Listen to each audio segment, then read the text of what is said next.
नमस्कार विद्यार्थी मित्रांनो, मी प्राध्यापक जगदीश कांडवी. आज आपण भारताचा प्राकृतिक भूगोल या विषयातील भारत आणि नदी प्रणाली हा घटक सविस्तरपणे अभ्यासणार आहोत. या घटकामध्ये दोन उपघटक आहेत. ते पुढील प्रमाणे: नंबर 1 हिमालयीन नद्या किंवा नदी प्रणाली आणि नंबर 2 द्वीपकल्पीय नद्या किंवा नदी प्रणाली. हे जे काही दोन्ही घटक आहेत ते दोन्ही घटक स्पर्धा परीक्षेच्या दृष्टिकोनातून अत्यंत महत्त्वाचे आहे. आपण वन बाय वन त्याचा अभ्यास करणार आहोत. नंबर 1 हिमालयीन नद्या किंवा नदी प्रणाली. साधारण हिमालयामध्ये उगम पावणाऱ्या नद्यांना हिमालयीन नद्या असं संबोधत असतो. हिमालयामध्ये सिंधू, गंगा आणि ब्रह्मपुत्रा या प्रमुख नदी प्रणाली असून या आंतरराष्ट्रीय नद्या आहेत. सिंधू आणि तिच्या प्रमुख उपनद्या तिबेट, चीन, भारत आणि पाकिस्तान मधून वाहतात. तर गंगा आणि ब्रह्मपुत्रा तसेच तिच्या उपनद्या या तिबेट, भारत आणि भूतान मधून वाहत असतात. हिमालयीन प्रमुख नद्या आणि तिच्या प्रमुख उपनद्या ह्या बारमाही नद्या आहेत.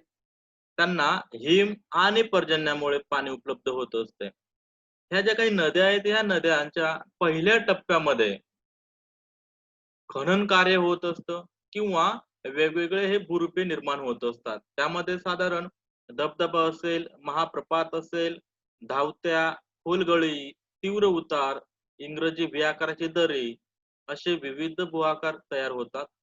तसेच जो काही मधचा टप्पा आहे किंवा खालचा टप्पा आहे त्या खालच्या टप्प्यामध्ये साधारण चंद्राकृती सरोवरे आहेत, नैसर्गिक पूरतट आहे, पूर मैदाने आहे किंवा त्रिभुज प्रदेशाची निर्मिती देखील बघायला मिळते. म्हणजे असे बरेचसे जे काही भू आकार आहेत किंवा भूरूपे आहेत, हे भूरूपे हिमालयीन नद्या तयार करत असतात.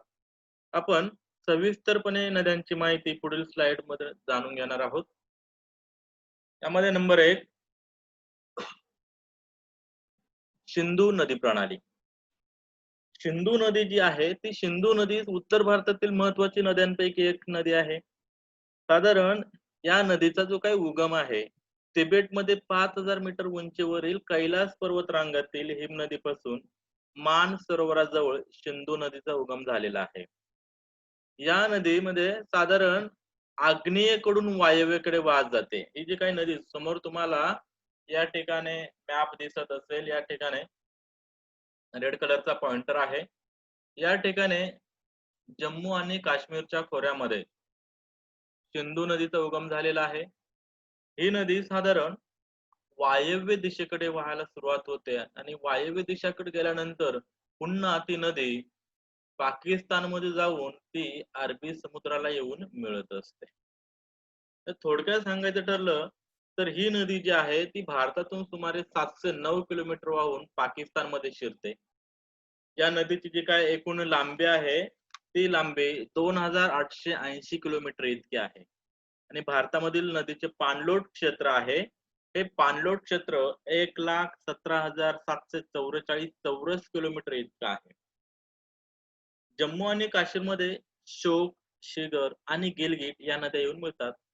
भारतामध्ये सिंधू नदी फक्त पर्वतमय प्रदेशातून वाहत असल्यामुळे त्याच्या वाहतुकीसाठी किंवा जलसिंचनासाठी या नदीचा मात्र उपयोग होत नाही. सिंधू नदीच्या ज्या काही उपनद्या आहेत त्या उपनद्या पुढील प्रमाणे सांगता येतील. नंबर 1 जी आहे ती एक झेलम नदी. झेलम नदी जम्मू आणि काश्मीर राज्यात उगम पावते आणि काश्मीरच्या खोऱ्यातून आणि उलर सरोवरातून वाहत जाऊन पाकिस्तानमध्ये सिंधू नदीला जाऊन मिळते. झेलम नदीची जर एकूण लांबी बघितली तर एकूण लांबी साधारण 724 किलोमीटर इतकी आहे.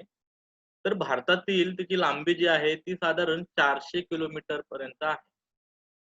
नंबर 2 चिनाब नदी. चिनाब नदी साधारण या चिनाब नदीचा उगम हिमाचल प्रदेशात लाहुल स्पिटी परिसरात झास्कर रांगेत 12 लाचा खिंडीजवळ साधारण 4891 मीटर उंचीवर होतो.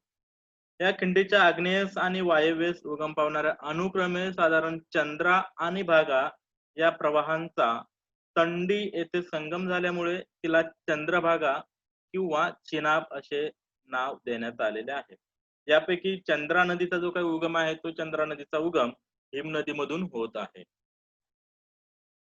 नंबर 3, रावी नदी. रावी नदी साधारण हिमाचल प्रदेशातील कुलू पर्वतरांगात रोहतांग खिंडीजवळ रावी नदी उगम पावते आणि भारतातील ती लांबी सुमारे 725 किलोमीटर इतकी आहे. नंबर 4, बियास नदी. हिमाचल प्रदेशातील रोहतांग खिंडीजवळ पीर पंजाल रांगेच्या दक्षिण टोकाजवळ बियास कुंडामध्ये बियास नदीचा उगम झालेला आहे आणि बियास नदी ही हरिकी येथे सतलज नदीला जाऊन मिळते. नंबर 5, सतलज नदी. सिंधू नदीची अत्यंत महत्वाची सतलज नदी ही उपनदी आहे. मान सरोवराजवळ तिबेटमध्ये उगम पावते आणि सतलज नदीची एकूण लांबी साधारण 1450 किलोमीटर इतकी आहे.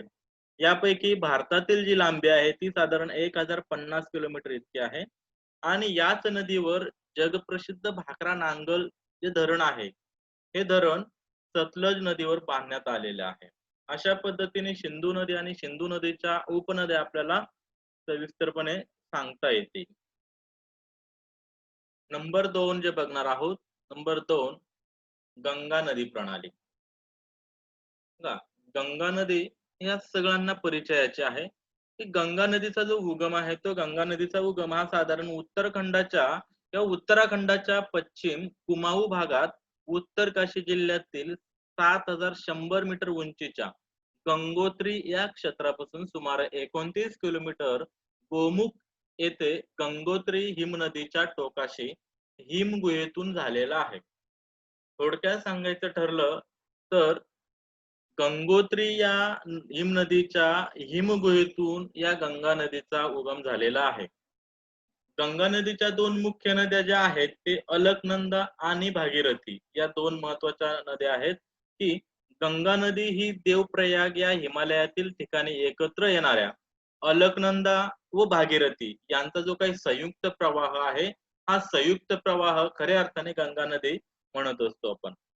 अलकनंदा नदी तिबेट व गढवाल सीमेवर 7800 मीटर उंचीवर, तर भागीरथी नदी गंगोत्री शिखराजवळ साधारण 6600 मीटर उंचीवर उगम पावते.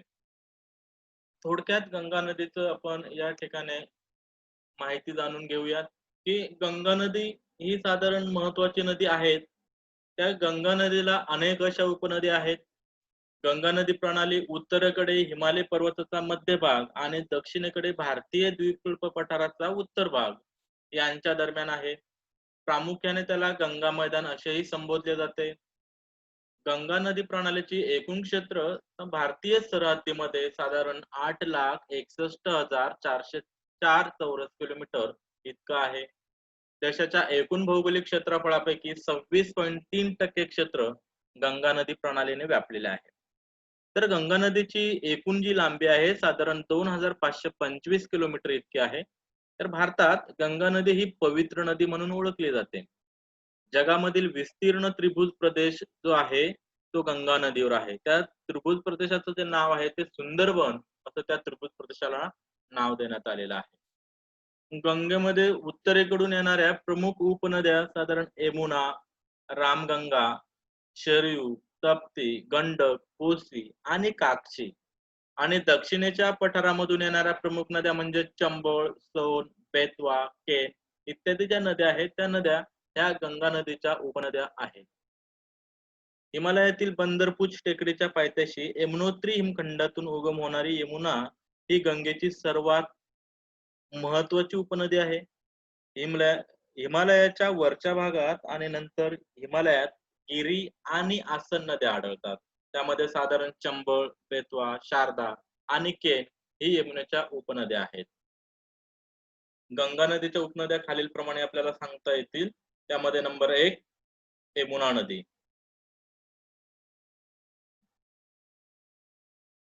यमुना नदी ही गंगेची सर्वात महत्वाची उपनदी आहे. तिचा उगम यमुनोत्री येथील हिमनदीपासून झालेला आहे. तर हे स्थान गंगेच्या उगमापासून पश्चिमेस जवळ आहे. तेथून यमुना दक्षिणेकडे वाहते. डेहराडून जवळ उत्तर प्रदेशात ती येते आणि पुढे गंगेला ती समांतर वाहत जाऊन अलाहाबादला गंगेला येऊन मिळते. यमुनेच्या प्रवाहाची लांबी साधारण 1376 किलोमीटर इतकी आहे आणि या नदीचे क्षेत्रफळ साधारण 3,66,223 चौरस किलोमीटर इतके आहे. या नदीवर डेहराडून जवळ जलविद्युत केंद्र आहे. त्यानंतर भारताची राजधानी दिल्ली, मथुरा, वृंदावन ही या नदीवरील प्रसिद्ध शहरे आहेत. तसेच चंबल, बेरवा व केन या यमुना नदीच्या उपनद्या आहेत. नंबर 2 घागरा नदी. घागरा नदी ही गंगेची एक प्रमुख उपनदी आहे. तिचा उगम साधारण मध्य हिमालयाच्या हिमाच्छादित भागात झालेला आहे. उगमानंतर ती आग्नेय दिशेला गंगेला छेप्रापर्यंत समांतर वाहते. तेथेच ती गंगेला मिळते. या नदीची लांबी साधारण 1080 किलोमीटर असून तिच्या खोऱ्याचे क्षेत्रफळ हे 1,27,950 चौरस किलोमीटर इतके आहे आणि या नदीचा उपयोग साधारण जलसिंचनासाठी केला जातो. नंबर 3 सोन नदी. या नदीचा जो काही उगम आहे तो उगम साधारण अमरकंटक पठारावरती झालेला आहे. ही नदी पाटण्याजवळ गंगेला मिळते आणि या नदीच्या प्रवाहाची लांबी एकूण 780 किलोमीटर इतकी आहे.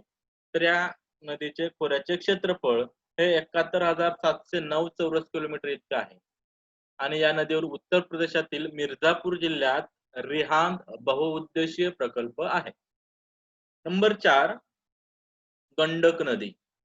या नदीचा उगम 7,600 मीटर उंचीवर हिमालयात झालेला आहे. तिच्या प्रवाहाची लांबी साधारण 435 किलोमीटर इतकी आहे व तिचे क्षेत्रफळ 48,500 चौरस किलोमीटर इतकं आहे. नंबर 5 कोशी नदी. या नदीचा उगम तिबेटच्या पठारावर झालेला आहे.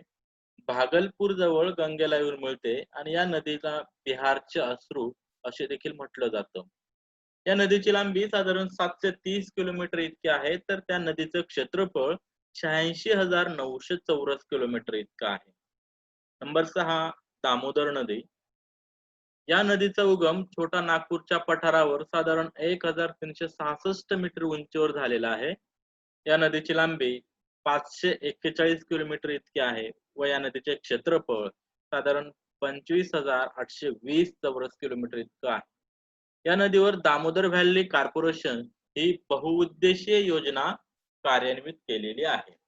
तर अशा पद्धतीने गंगा नदी आणि गंगा नदीच्या ज्या उपनद्या आहेत त्या या ठिकाणी आपण सविस्तरपणे बघितलेल्या आहेत. नंबर 3 ब्रह्मपुत्रा नदी.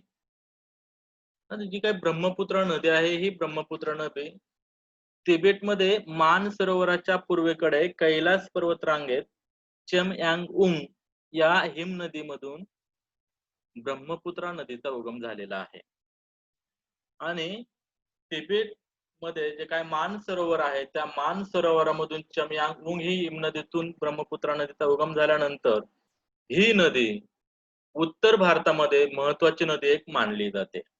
तिबेटमध्ये या नदीला सोंगऱ्या नावाने ओळखलं जाते.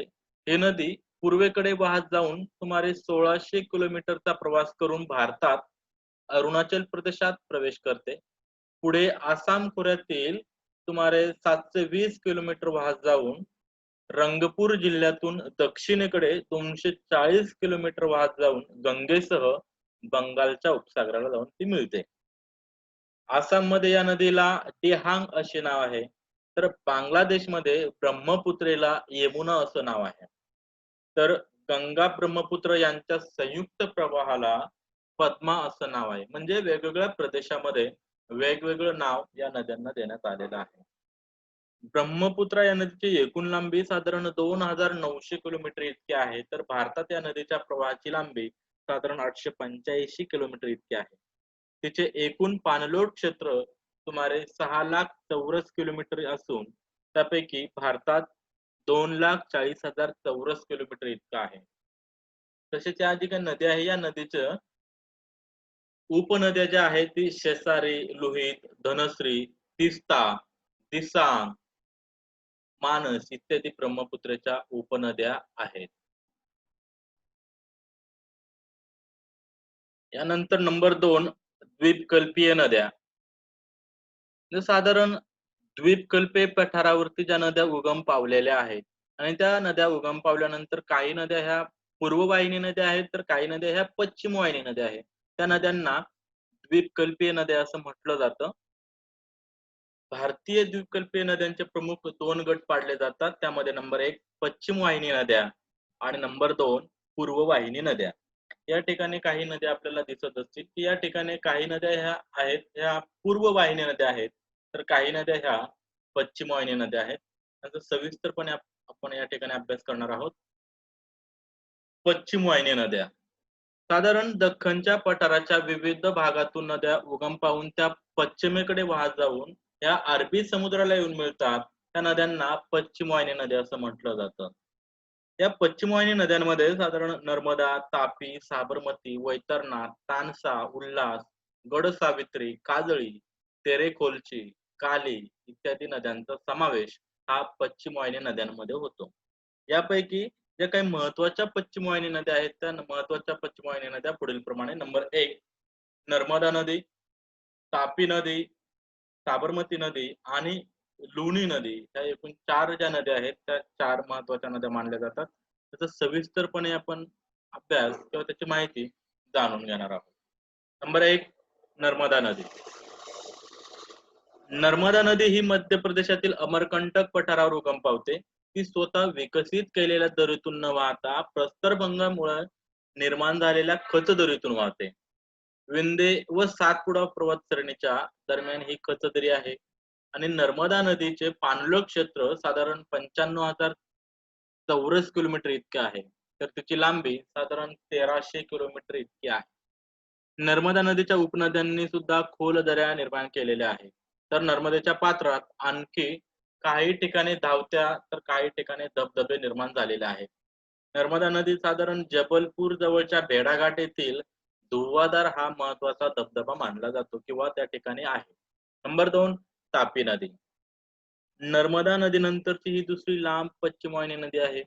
या नदीची लांबी साधारण 724 किलोमीटर इतकी असून या नदीच्या खोऱ्याचे क्षेत्रफळ 64,740 चौरस किलोमीटर इतकं आहे. या नदीचा उगम मध्य प्रदेशातील बैतूल जिल्ह्यातील डोंगर रांगामध्ये 762 मीटर उंचीवर झालेला आहे. पूर्णा नदी ही महत्वाची उपनदी आहे आणि पूर्णा नदी भुसावळ जवळ तापी नदीला मिळते. नंबर 3 साबरमती नदी. राजस्थान मधील उदयपूर जिल्ह्यातील जाई समुद्र येथे ही नदी उगम पावते. त्याची लांबी साधारण 416 किलोमीटर असून गुजरात मध्ये अरबी समुद्राला मिळते व तिचे पाणलोट क्षेत्र 56,610 चौरस किलोमीटर इतकं आहे. नंबर 4 लुनी नदी. राजस्थानच्या वाळवंटी प्रदेशातील ही महत्वाची नदी आहे. अरवली पर्वतात अजमेर जिल्ह्यातील अनासागर येथे उगम पावते. या नदीची जी काही लांबी आहे ती लांबी साधारण 450 किलोमीटर इतकी आहे व पाणलोट क्षेत्र साधारण 37,250 चौरस किलोमीटर इतकं आहे. ह्या ज्या काय आहेत ह्या पश्चिम वाहिनी नद्या आहेत. त्यानंतर पूर्व वाहिनी नद्या. दख्खनच्या पठारावरील सह्याद्री पर्वत, सातपुडा पर्वत किंवा छोटा नागपूरचे पठार इत्यादी डोंगर रांगामधून ज्या नद्या उगम पावतात व बंगालच्या उपसागराला जाऊन मिळतात त्या नद्यांना पूर्ववाहिनी नद्या असं म्हटलं जातं. त्यामधील काही पूर्ववाहिनी नद्या पुढील प्रमाणे. नंबर 1 गोदावरी नदी. भारतातील गंगा नदीनंतर गोदावरी नदीची लांबी सर्वात जास्त आहे आणि भारतीय पठारावरील नद्यात या नदीचा प्रथम क्रमांक लागतो. या नदीचा उगम नाशिक जवळ त्र्यंबकेश्वर येथे होतो. या स्थानाची उंची साधारण समुद्र सपाटीपासून 1067 मीटर इतकी आहे. तर या नदीच्या प्रवाहाची लांबी साधारण 1465 किलोमीटर इतकी आहे आणि या नदीचे जे काही क्षेत्रफळ आहे ते साधारण 3,13,301 चौरस किलोमीटर इतकं आहे. या नदीच्या मांजरा, पैनगंगा, वैनगंगा, प्राणहिता, इंद्रावती, वर्धा इत्यादी उपनद्या आहेत आणि या नदीवर महाराष्ट्रातील जायकवाडी जलविद्युत प्रकल्प देखील आहे. नंबर 2 महानदी. मध्य पूर्व भारतातील प्रमुख नदी असून तिची लांबी साधारण 858 किलोमीटर आहे आणि या नदीचे क्षेत्रफळ साधारण 1,32,090 चौरस किलोमीटर इतकं आहे. महानदी ही रामपूर जिल्ह्यातील खिहावा टेकड्यांवर 442 मीटर उंचीवरती या नदीचा उगम होतो. या नदीपात्रात अनेक धावते आहेत. तसेच या नदीने आपला त्रिभुज प्रदेश निर्माण केलेला आहे. या नदीवर महानदी बहुउद्देशीय योजना पूर्ण करण्यात आलेली आहे. तसेच या नदीवरती हिराकूड आणि टिकरपुरा येथे धरणे देखील बांधण्यात आलेले आहेत. त्यानंतर कृष्णा नदी. कृष्णा नदी सह्याद्रीमधील महाबळेश्वर येथे उगम पावते. हे स्थान अरबी समुद्रापासून केवळ 65 किलोमीटर पूर्वेस आहे. ही नदी आग्नेय दिशेला वाहत जाते व महाराष्ट्र, कर्नाटक आणि आंध्र प्रदेश या राज्यातून वाहत जाऊन दिवी बेटाजवळ आंध्र प्रदेशच्या किनाऱ्यावर बंगालच्या उपसागराला जाऊन मिळते. या नदीच्या मुखाशी विस्तृत असा त्रिभुज प्रदेश निर्माण झालेला आहे. या नदीची लांबी 1300 किलोमीटर इतकी आहे. तर या नदीचे क्षेत्रफळ सुमारे 2,59,000 चौरस किलोमीटर इतकं आहे. याशिवाय कोयना, वारणा, पंचगंगा, भीमा, दूधगंगा, घटप्रथा, मलप्रभा, तुंगभद्रा या प्रमुख उपनद्या आहेत. आणि नंबर 4 कावेरी नदी. कावेरी नदी ही साधारण दक्षिण भारतातील महत्वाची नदी आहे. ब्रह्मगिरी टेकड्यांच्या भागात कुर्ग जिल्ह्यात समुद्र सपाटीपासून 1341 मीटर उंचीवर कावेरी नदी उगम पावते. पूर्वेकडे 805 किलोमीटर वाहत जाऊन तामिळनाडूत ती बंगालच्या उपसागराला मिळते. तिच्या खोऱ्याचे क्षेत्रफळ हे 80,299 चौरस किलोमीटर इतके आहे.